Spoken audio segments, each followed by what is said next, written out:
eloquent people, they all seem to want you to take now the reins and push through. You are the daughter who could make this country some good and continue all the great things that were started. You are the daughter.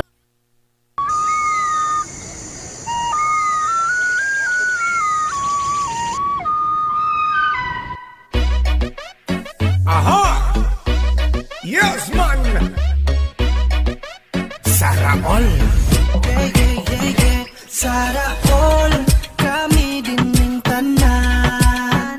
Di kan sa Davao, siya ang number one. Sara all, abanti tatanan. Ang kaayuan ni padayon niya tanan. Sara all, Sara all. People, ani anak karon. People, karon na ang panahon. People, Inday Sara pa kay mulupad na ang agila. Sige, ipadayon na to ang suporta. Dagan ang nag-atan ni Mayor Inday Sara. Kinasing-kasing nga mong isagi. Duterte rami Inday Sara ang isindi. Sara all, kami din ng tanan. Di kan sa Davao, siya ang number one. Yes, man! Sara all, abanti tatanan. Ang kaayuan ni padayon niya tanan. Sara all, Sara all, kami din ng tanan. Di kan sa Davao, siya ang number Yes, man! one. Sara all, abanti tatanan. Ang kaayuan ni padayon niya tanan. Sara all. Don G, halika na't sumama. Tayo'y mag-aisa. Dito na tayo. Oh. Sara all, kaming lahat. Sara all, ito'y tapat. Luzon, Visayas, halika na. Kasi ang Mindanao ay nandito na.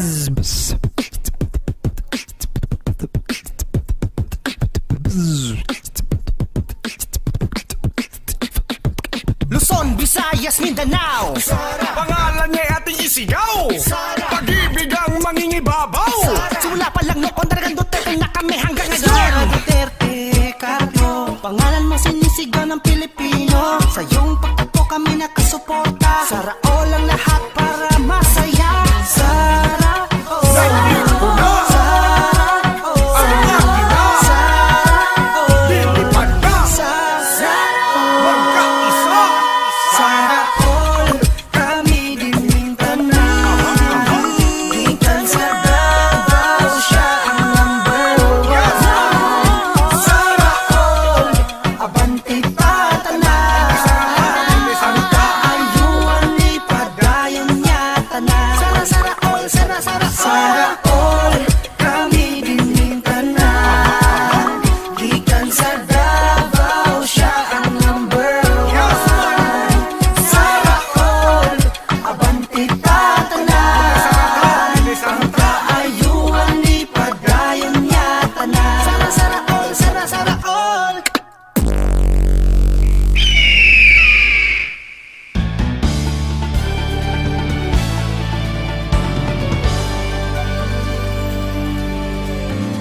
May bagong pag-asa ng nadarama, may bagong sigla tayong nakikita, pumapagaspas sa hangin. Dala-dala rin ng alon, lilipad tayo, lilipad tayo. Ipagpapatuloy ang pagbabago, itataguyod ang bawat Pilipino. Sa kanyang talino, aahon tayo. Lilipad na ang agila, magtatanggol, magmamahal sa ating bansa. Lilipad na ang agila, at bagong araw at pag-asa'y kanyang dala. Sa kanyang mga pakpak, kasama tayo sa paglipad. Sa taglay niyang lakas, hindi tayo magtitibag. Sa kanyang puso ay titibay tayo, tatatag, taas, lilipad tayo.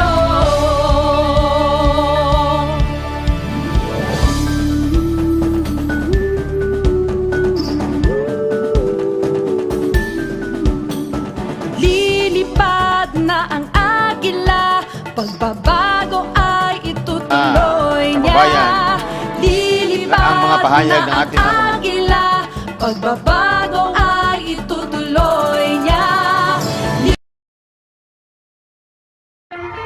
Dapat pantay-pantay ang lahat. Walang kasarian, edad o relihiyon. Walang mahirap, walang mayaman. Ang kailangan ng bansa, pagkakaisa ng bayan, disiplinadong mamamayan, tuloy-tuloy na kaunlaran. Tunay, love you! Huwag ka mag-alala, number one kita! Siya'y isang simpleng tao, aking napatunayan. Mapagpakumbaba sa madla at maging sa kaibigan. Siya ay idolo ng marami, matanda at kabataan. Idolo ng inyong lingkod at tunay kong hinahangaan. At ngayong nakita ko na ang tunay na agila sa buong Pilipinas, siya'y aking ipapakilala. Eto na, Inday Sara, here she comes. Duterte! Eto na, Inday Sara, here she comes. Duterte! Di tayo pababayaan, bayan ay aalagaan. Eto na, Inday Sara, here she comes. Duterte! Eto na, Inday Sara, here she comes. Eto na, Inday Sara, here she comes. Duterte! Di tayo pababayaan, bayan ay aalagaan. Eto na, Inday Sara, here she comes. Duterte! Assalamualaikum sa mga kapatid nating Muslim. Maayong buntag sa mga Bisaya.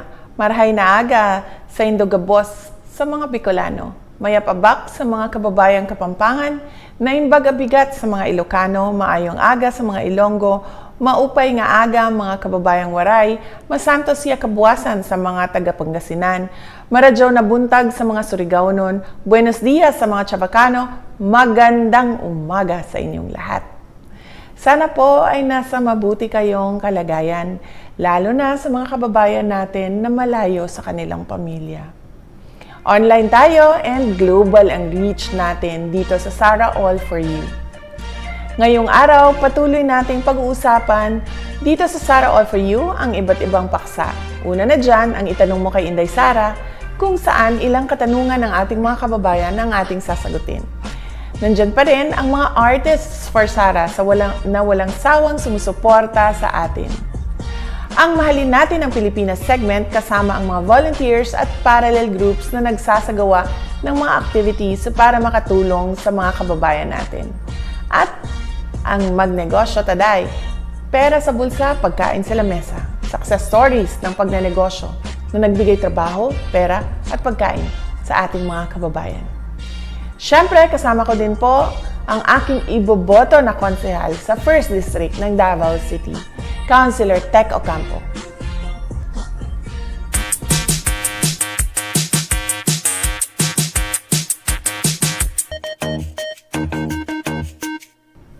Ngayong umaga, pakinggan natin ang mga tanong ng ating mga kababayan tungkol sa iba't ibang issue dito sa segment na itanong kay Inday Sara. Paano niyo po matutugunan ang pandemya dulot ng paglaganap ng COVID-19 virus dito sa ating bansa ngayon? Maraming salamat, Leilani Sumio, sa iyong katanungan. Matutugunan natin ang pandemya dulot ng COVID-19 sa dalawang bagay. Una, sa pagtutuloy at pagiging agresibo sa pagbabakuna ng ating mga kababayan. Kailangan po nakadalawang doses at naka-booster para sa mga 18 years old and above. Pangalawa ay ang 3 minimum public health standards. Ang pagsusuot ng mask, ang distansya sa ibang tao, at ang paghugas ng kamay gamit ang sabon at tubig. Yung dalawang yan, ang pagbabakuna at minimum public health standards, ay malaki ang maitutulong sa pagpababa ng COVID-19 cases natin. Ang tanong ko lang po, paano nyo po masusolusyonan ang graft and corruption? Thank you, Dexter Cruz, sa iyong katanungan. Unang-una, mapapababa natin ang problema ng graft and corruption sa ating bansa Dito sa ating mga paaralan, kailangan natin turuan ng ating mga learners na napakahalaga ng integridad sa gawain, sa trabaho, at sa pakikitungo sa ibang tao. Pangalawa, makakatulong din kung lahat ng local government units natin, kasama ang iba't ibang opisina at ahensya, ay meron silang Anti-Graft and Corruption Committee na binubuo ng mga piling empleyado sa kanilang mga opisina at meron ding mga miyembro na galing sa civil society organizations at non-government organizations na corruption watchdogs. Maraming salamat po sa inyong mga katanungan at sana'y nabigyan ko kayo ng tamang sagot. At bago tayo mag-break, shout out po muna sa mga support groups natin. Salamat po sa inyong tiwala at suporta sa Inday Sara Duterte Ako o ISDA, Inday Sara, ikalawang Pangulo ng Pilipinas o ISI Pilipinas, at Sara Tayo. Ang turo ng aking mga magulang sa aking pagtatrabaho, dapat pantay-pantay ang lahat. Walang kasarian, edad o relihiyon. Walang mahirap, walang mayaman. Ang kailangan natin, trabaho, edukasyon, mapayapang pamumuhay. Ang kailangan ng bansa, pagkakaisa ng bayan, disiplinadong mamamayan, tuloy-tuloy na kaunlaran. Ako si Inday Sara Duterte. Matibay ang puso na maglilingkod para sa mga Pilipino, para sa Pilipinas. Mahalin natin ang Pilipinas.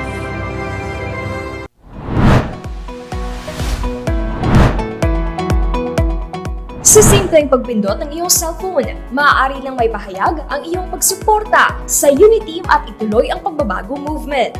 Unang gawin ay pumunta sa www.ipm2022.ph. Upang maging opisyal na miyembro ng Uniteam at IPM, itap ang Register as a Supporter. Kompletuhin ang mga kinakailangang importanteng detalye ng supporter registration form, gaya ng iyong pangalan, middle name at apelyido, kasarian, edad at ang iyong mobile number. Kung ikaw ay isang overseas Filipino worker, piliin ang yes at ilagay kung saang bansa ka nakatira. Kung ikaw naman ay nandito sa Pilipinas, ilagay ang rehiyon, probinsya, lungsod o munisipalidad at kung saang barangay ka nakatira.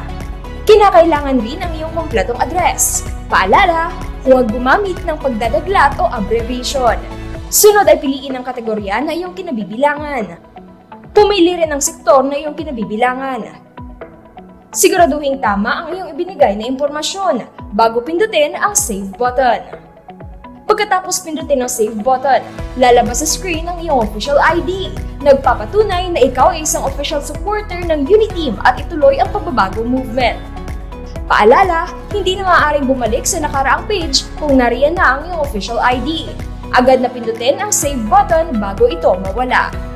Kung sakaling mayroong mga katanungan, maaaring message ang ituloy ang pagbabago Facebook page at agad namin itong sasagutin.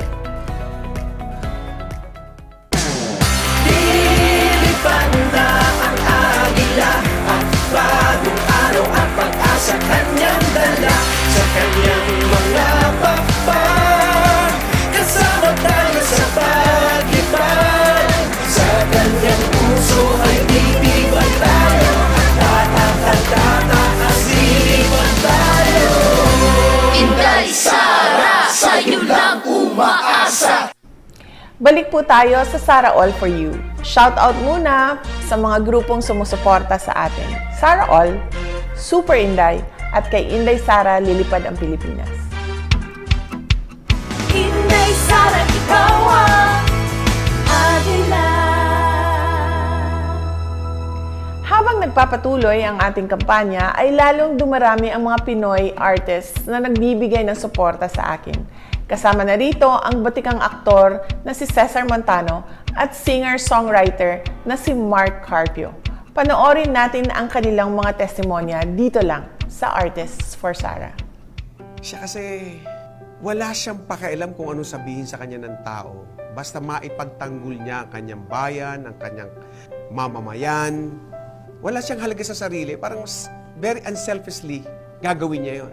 May salbahing pulis na hindi niya dapat gawin yun bilang isang pulis. Ay, pupuntahan niya ngayon. Masasaktan niya. Ngayon, may masasabi kang pangit sa kanya. Sabihin mo na kung anong pangit, pero mali ang ginawa. Pinaglalaban niya yung right ng bayan niya, ng mamamayan, kahit na ano pang masira pa yung kanyang reputasyon. Yan ang kailangan natin leader.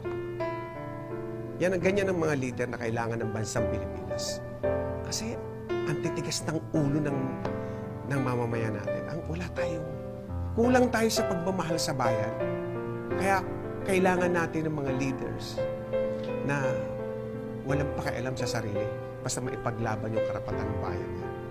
Karapatan ng mamamayan. Yun ang una-una niya. Kaya hindi na ako nagdalawang isip na suportahan siya. At hindi ako magbabago ng isip sapagkat alam ko hindi rin magbabago ng paninindigan si Inday Sara.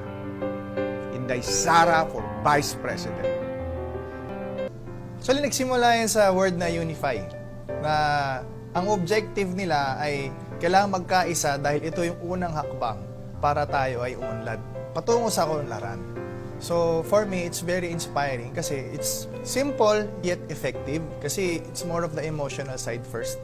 Yung emosyon natin na walang negative, gusto natin tayo magsama-sama, magtulungan para tayo ay umayos. Tapos bukod doon, yung sinasabi naman ni Mayor Inday Sara na mahalin natin ang Pilipinas, di ba?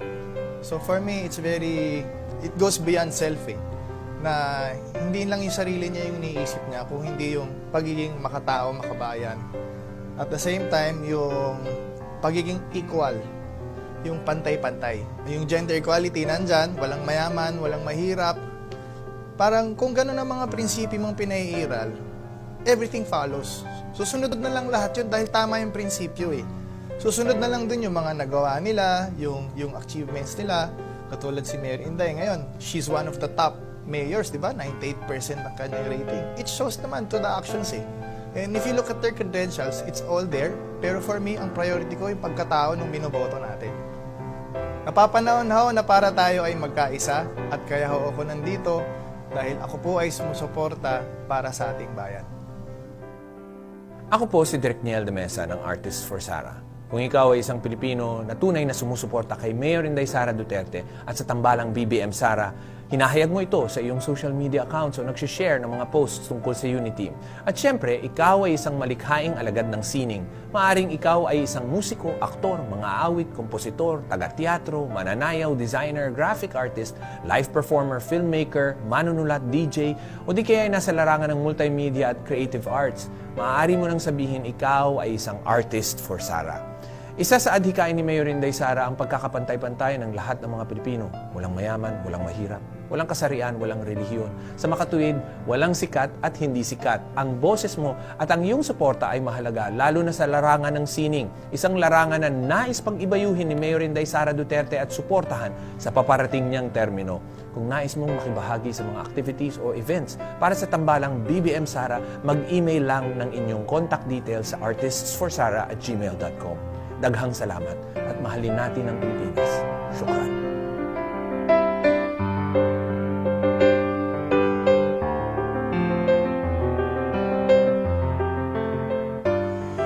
Assalamualaikum, madayaw ug maayong adlaw kaninyong tanan. Maraming salamat sa mga kasapi ng Artists for Sara para sa inyong suporta sa aking mithiin na maging pangalawang pangulo ng ating bansa. Nakakataba ito ng puso at dagdag inspirasyon at lakas ng loob para sa akin. Sama-sama po tayong isulong ang isang mapayapa at maunlad na pamumuhay para sa bawat Pilipino. Mahalin natin ang Pilipinas. Syukran.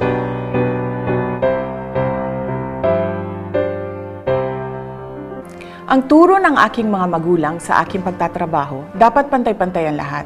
Walang kasarian, edad o relihiyon. Walang mahirap, walang mayaman. Ang kailangan natin, trabaho, edukasyon, mapayapang pamumuhay. Ang kailangan ng bansa, pagkakaisa ng bayan, disiplinadong mamamayan, tuloy-tuloy na kaunlaran. Ako si Inday Sara Duterte. Matibay ang puso na maglilingkod para sa mga Pilipino, para sa Pilipinas. Mahalin natin ang Pilipinas. Ba't ka sumali dyan? Panlalaki yan. Yan talaga yung mga naririnig ko that time Ako po ay galing sa mahirap na pamilya. Tuloy pa rin ang buhay, lumalaban pa rin ako. Kaya nga ang ginawa ko, talagang nagsumikap ako sa lahat ng paraan na pwedeng mabuhay kami.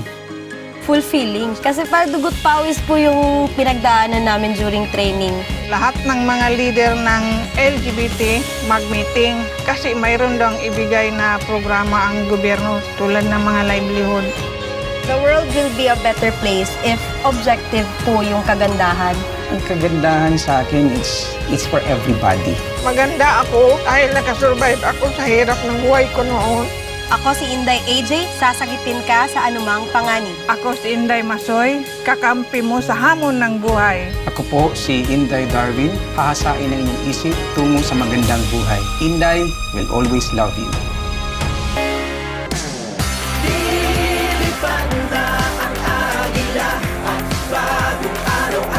Sa kanyang dala, sa kanyang mga papag, kasama tayo sa paglipad. Sa kanyang puso ay titiwan tayo, at tatakasilipan tayo. Inday Sara, sa'yo lang umaasa.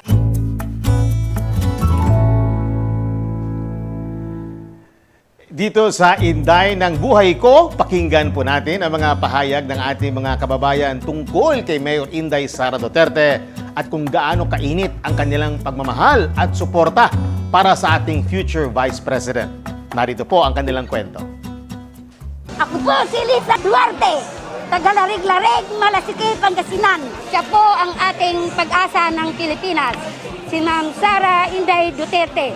Siya po ang aking Vice Presidente na ibuboto ngayong 2022 sapagkat nasa kanya nakasalalay ang ating Pilipinas. Marami siyang matutulungan, trabaho, tabahay at pag-asa natin. Kaya siya po ang #1 sa Pilipinas. Murang mga bilihin, may trabaho para sa mga mahihirap.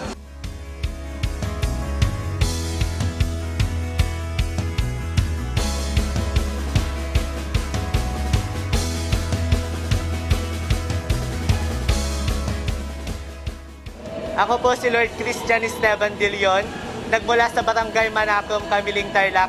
Estudyante pa lang po ako.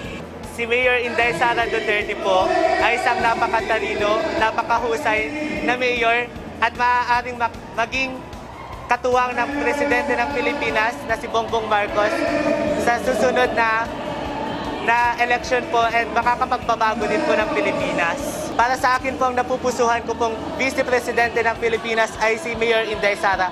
Dahil kitang-kita po kung gaano po siya kagaling, kung gaano po niya napaganda ang Davao at naniniwala po ako na mas mapapaganda din po niya ang Pilipinas kasama ng ating Presidente.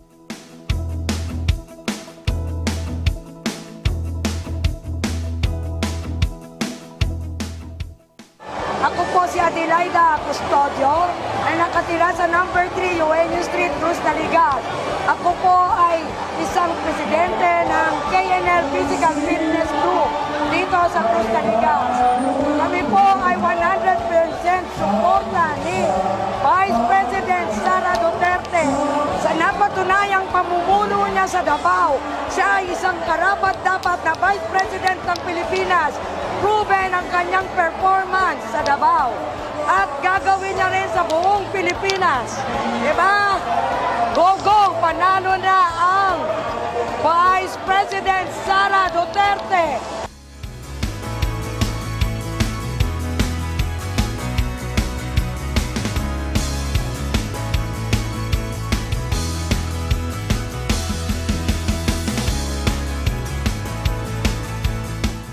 Ako po si Ronel Lunsaga, taga Pandi, Bulacan. Technician po ang aking trabaho. Kilala ko po siya ng mabait po sa Davao po. Tsaka yung tatay niya po, binoto ko po nung nakaraan po sa pagka-presidente. Walang iba po, Sara Duterte po, ang vice-presidente ko po. Dahil po kasi alam ko mas marami pa po siyang magagawa kapag siya ay nayalal ng vice-presidente.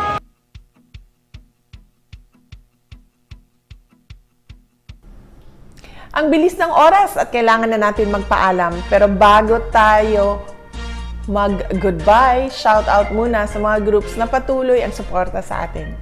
Marcos Sara Duterte Alliance o Masada, Inday Cares, at iba't ibang BBM Sara Unity Team chapters sa buong mundo. Paalala po, huwag tayong kampante, andyan pa rin ang COVID-19 virus at nasa pandemya pa rin tayo. Tandaan, ang pag-iingat ninyo ay pag-iingat din para sa pamilya ninyo. Ako si Sara Duterte, kasama si Councilor Tec Ocampo ng 1st District ng Davao City at ito po ang Sara All for You. Sukran, mahalin natin ang Pilipinas. Siya'y isang simpleng tao, aking napatunayan. Mapagpakumbaba sa madla at maging sa kaibigan. Siya ay idolo ng marami, matanda at kabataan. Idolo ng inyong lingkod at tunay kong hinahangaan. Kung paano kumalinga sa kapos at mahihirap. Puri ng taong aking hinahanap sa hinaharap. At ngayong nakita ko na ang tunay na agila sa buong Pilipinas, siya'y aking ipapakilala. Eto na, Inday Sara, here she comes. Duterte! Eto na, Inday Sara, here she comes. Duterte! Di tayo papabayaan, bayan ay aalagaan. Eto na, Inday Sara, here she comes. Duterte! Duterte apelyido, pangalan Inday Sara. Minamahal, tinatangkilik siya ng Pilipinong masa. Mismong ako ang patunay at aking nasaksihan nang siya'y aking makasama sa buong kapuluan. Sara Zimmerman Duterte is a Filipino politician and lawyer. She is popularly known in the Philippines as Inday Sara. The nickname Inday means beloved in the Visayan language. In her baptism records, her name is Sara Vicenta, in honor of her grandfather, Vicente. She is the second child of Rodrigo Roa Duterte, the 16th President of the Republic of the Philippines, and Elizabeth Zimmerman Duterte, a former flight attendant and teacher. Sara is the first ever elected woman and the youngest vice mayor and mayor of Davao City. Her life is profoundly backdropped by her family's long history in politics and public service. Her socio-political acumen and leadership skills have been sharpened by the Duterte family's tradition of working in the government and serving the people. Sara's grandfather, lawyer Vicente Tete Gonzales Duterte, was governor of the then undivided Davao province from 1959 to 1965. For 3 years, starting 1965, he served as the Secretary of General Services of former President Ferdinand Marcos. Before this, he served as acting mayor of Cebu's municipality of Danao from 1946 to 1948. Sara's Lolo Tete was a man remembered by many for his humility and magnanimity. Her grandmother, Soledad Gonzales Roa, was an educator who established a foundation in Davao City that served indigenous people's children needing education. On the other hand, Sara's maternal ancestry provided her with an acute understanding of the heart of the working class. Her maternal grandfather, Godofredo Baldazo Zimmerman, was the son of George John Zimmerman, a German-American missionary, and Cristita Baldazo, who hailed from Hilongos, Leyte. Her Lolo Godo worked his way up from crew to ship captain. Sara's grandmother, Purissima Puring Fortunado Abellana, was an exuberant popular vendor in Davao City's Bangkerohan and Manila's Baclaran markets. Puring's roots are traced back to Tuburan, Cebu, and is said to be a putative descendant of Hari Tupas, the son-in-law of Hari Humabon. Before politics, Sara had a brief stint as a court attorney in the Supreme Court of the Philippines in 2006. She then served as vice mayor from 2007 to 2010 and was elected mayor in 2010 in what is now known as the biggest landslide election victory in the history of Davao. Although a newcomer in 2007, Sara demonstrated transformational leadership skills among the members of the City Council. Her colleague, the veteran legislator Pilar Braga, described her as a firm, principled, tactful negotiator, pacifier, and fearless administrator. One of the landmark legislation passed when she was vice mayor was the Watershed Code of Davao. It aims to protect, conserve, and manage the watershed areas of the city. Her landmark project while serving vice mayor was Inday para sa Barangay, a whole-of-government approach to service every year in each of the 182 barangays of the city. It is now called the Caravan of Government Services when she moved to the city mayor's office. During her term as mayor, the timeless Davao Life is Here brand was created. It propelled Davao City's image as a desired market and destination for investment and tourism events, including the meetings, incentives, conference, exhibitions market. As a neophyte mayor in 2010, she easily gained the trust of Region 11 economic pillars. Then President Benigno Simeon Aquino Jr. appointed her as chairperson of the Regional Development Council. The RDC under her leadership made notable accomplishments that propelled the region. She was also selected as a NEDA Board Regional Development Committee Mindanao Area Committee chairperson.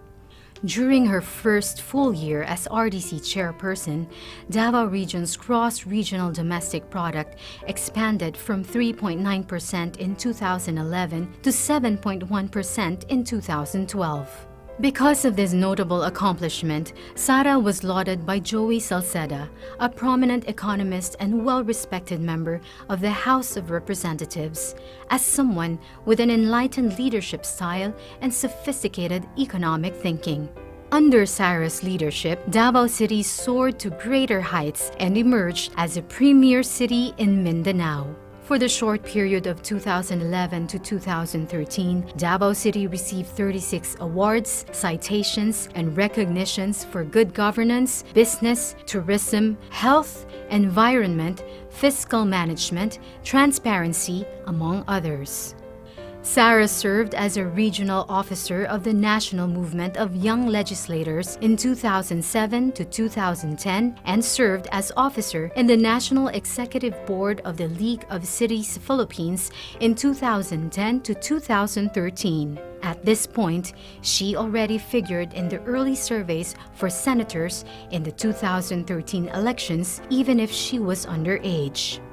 In 2013, Sara took a respite from politics, devoting her time as one of the partner lawyers of Carpio and Duterte lawyers. She passed the pre-judicature program of the Philippine Judicial Academy in preparation for her plans to join the judiciary. Her desire to continue serving the public led her to be involved in a non-government organization, and in 2014, she was elected to the Board of Governors of the Philippine Red Cross. On the side, she worked on various product endorsements and as a segment host for a local morning news show on GMA Network. Her hosting job gave her the opportunity to volunteer, deliver relief, and report firsthand on the damage and the needs of the Boholanos during the 2013 earthquake.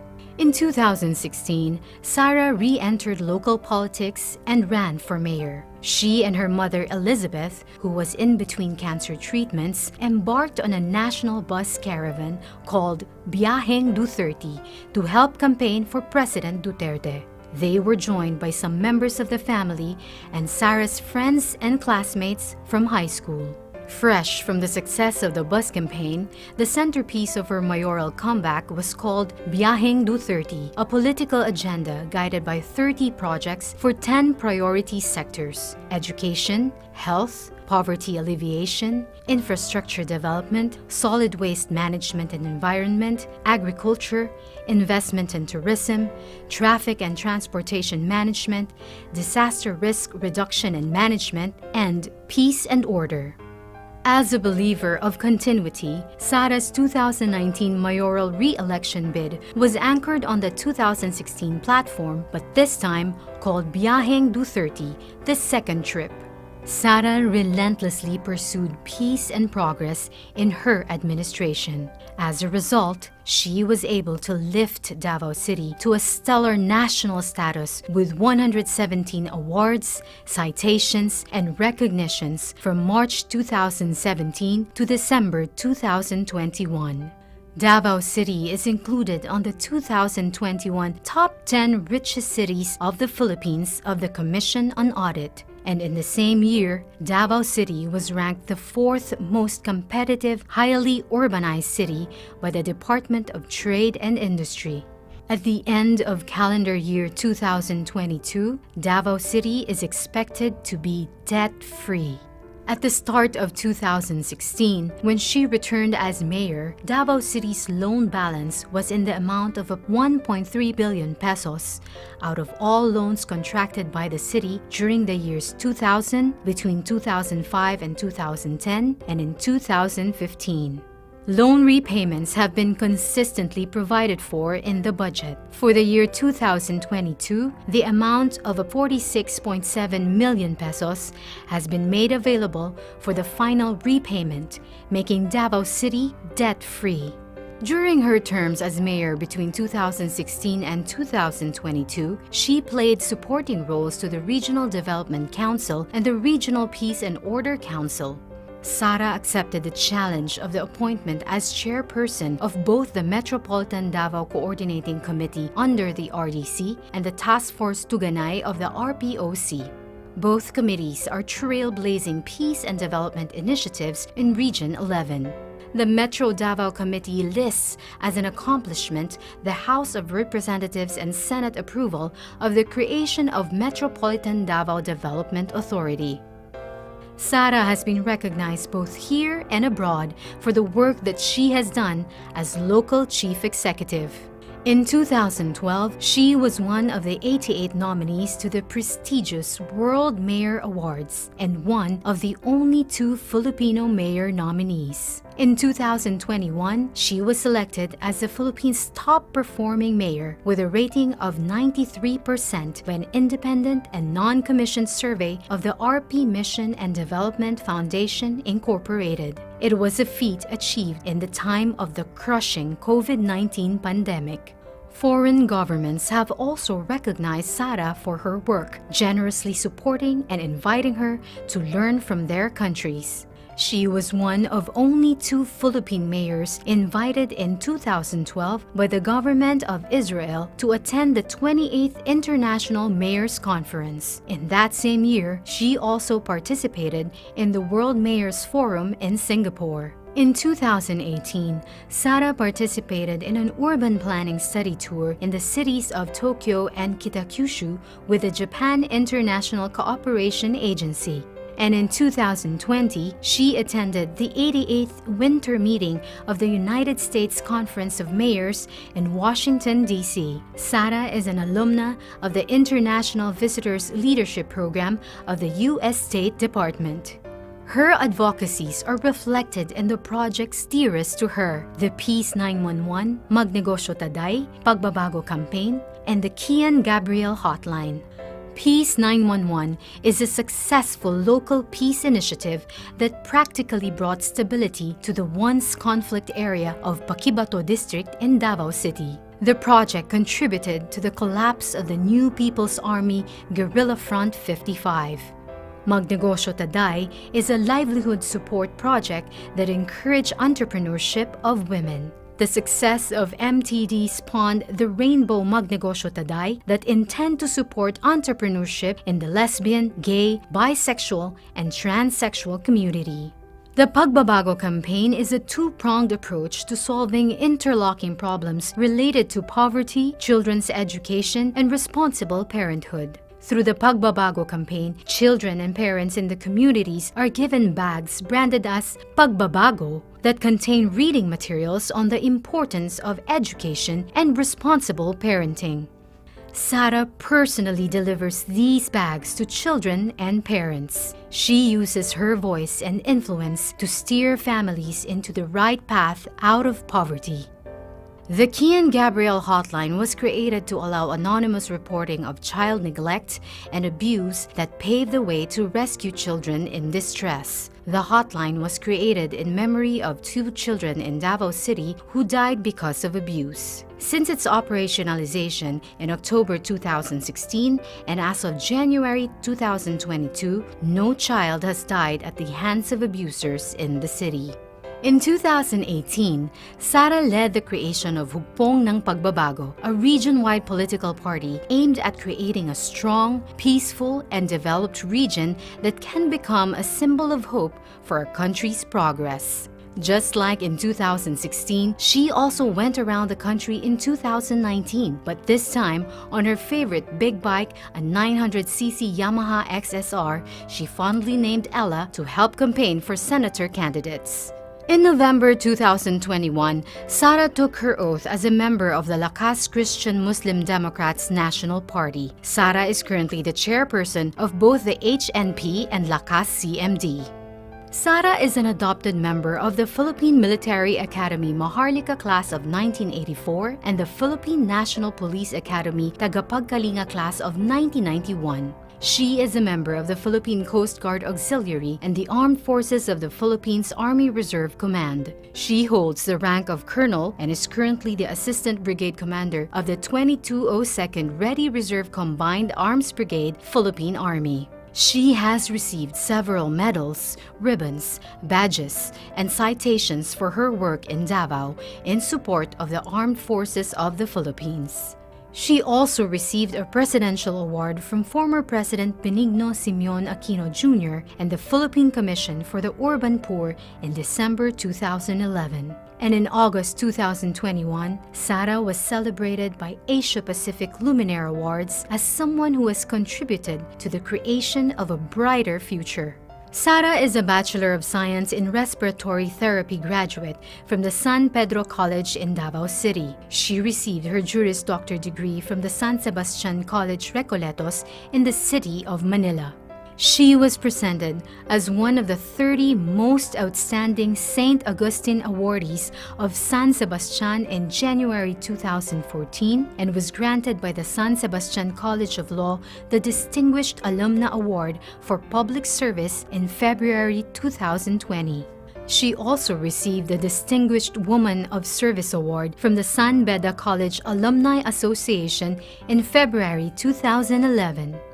Sara spent 4 years of law school at the San Beda and her final year in San Sebastian. Sara is a graduate in 2011 of the twin program of the Armed Forces of the Philippines Command and General Staff College, General Staff Course, and the Development Academy of the Philippines, Master of Public Management. Sara is blessed as an adopted member of the Ate tribe of Davao City in 2013. She was given the name Bio Simulun. She is also an adopted daughter of the province of Camarines Sur and the city of Tangub, and in 2019, she was blessed as an adopted daughter of the province of Abras Tingyan tribe, given the name Dulimaman, which was inspired from the courageous heroine in the tribe's epic Wadagan Ken Dulimaman. Sara was once involved in an infamous punching incident of a court sheriff in 2011. She has twice publicly apologized for what happened and was suspended by the Department of the Interior and Local Government and reprimanded through an administrative case. Looking back, she describes the sad incident as a turning point in her life as a politician, a constant reminder not to embarrass the mandate given to me by the people. She now considers herself the best person to talk about peace because she was once a national face of rage. Meanwhile, Sara has a collection of photos of herself with facades and altars of numerous Catholic churches taken during her travels all around the country. She is keenly interested in the architecture and history of Catholic churches, believing that each reflect the faith of the people and the uniqueness of the towns where these churches are built. She is married to fellow lawyer Manassas Reyes Carpio, and they have 3 children named Shark, Stingray, and Stonefish. Inday Sara is undoubtedly no magician, but the strength of her heart to lift everyone and soar high, fight, and win makes her second to none.